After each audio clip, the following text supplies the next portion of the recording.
I am so excited to share the word of the week with you for the week of February 20th, 2022.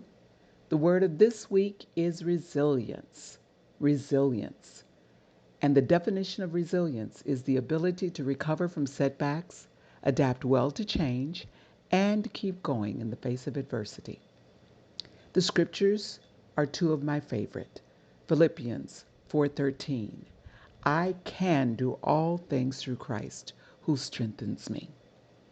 The second is Ephesians chapter 6, verses 10 through 11, verses 13 through 14. Finally, be strong in the Lord and in the strength of his might. Put on the whole armor of God, that you may be able to stand against the wiles of the devil. Therefore, take the whole armor of God, that you may be able to withstand in the evil day, and having done all, to stand.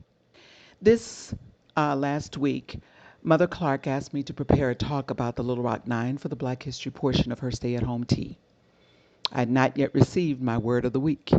I spent so much time on the talk that I could not focus on the word of the week. I usually get my word and have time to meditate on it, but this week I panicked. When I went to God in prayer, my answer came almost immediately. Through my study, God had already provided the word and the scriptures, but I was too busy to see that my answered prayer for one was a solution for the other. The children of the Little Rock Nine are perfect examples of resilience.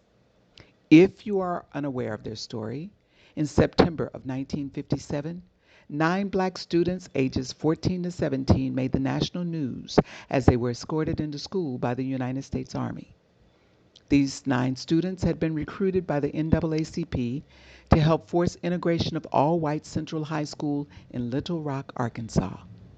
They were selected because of their affiliation with the church, their character, good grades, and perfect attendance. Whites of Little Rock, Arkansas, and Governor Orville Faubus fought vehemently against the integration order of the Supreme Court that came as a result of the decision in Brown versus the Board of Education in 1955. During their first year as students, these children suffered innumerable indignities, from name-calling to threats to their lives. Whites' retaliation against integration negatively impacted the lives and welfare of all the black citizens of Little Rock, who were terrorized and beaten. Many blacks lost jobs, and access to goods and services became limited. Despite constant daily harassment and brutality, these children were required to arrive at school on time every day, maintain good grades, respect their fellow white students, and keep their head down. They were forbidden to retaliate against their mistreatment while the world watched. Only one of the students was unable to hold her peace, but the other 8 endured, contrary to the kind and level of abuse, to successfully complete their first year of school. How did they manage to keep it together? They exhibited the following spiritual and emotional qualities: faith in God. They called on God and had confidence in his word. They focused on their goal. They had a charge to keep and the dignity of their people to uphold. Encouragement. The love of a fellow warrior gives the other strength. They refused to focus on the problem.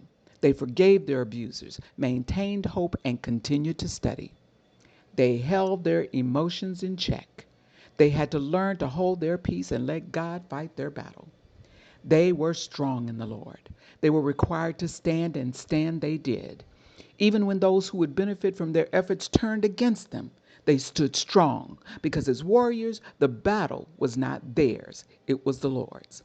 Not only did they survive, all 9 thrived. They recovered from their setbacks and kept going. These warriors for equality went on to get their college education and have since held notable positions of authority, from the prison systems to business environments and in the presidential administrations. 8 are still alive. In the interest of Black history, I implore you, research their story and learn their names. You can find their story from articles to Disney movies. The Little Rock Nine have become my newest heroes. They did not wear capes or sling webs. They believed in truth, justice, and the creation of a new American way. These 9 young believers never stopped trusting in God even when things didn't go their way.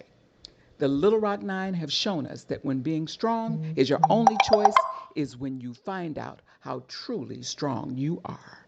God bless you. Have a great week and be resilient no matter the test. God bless you.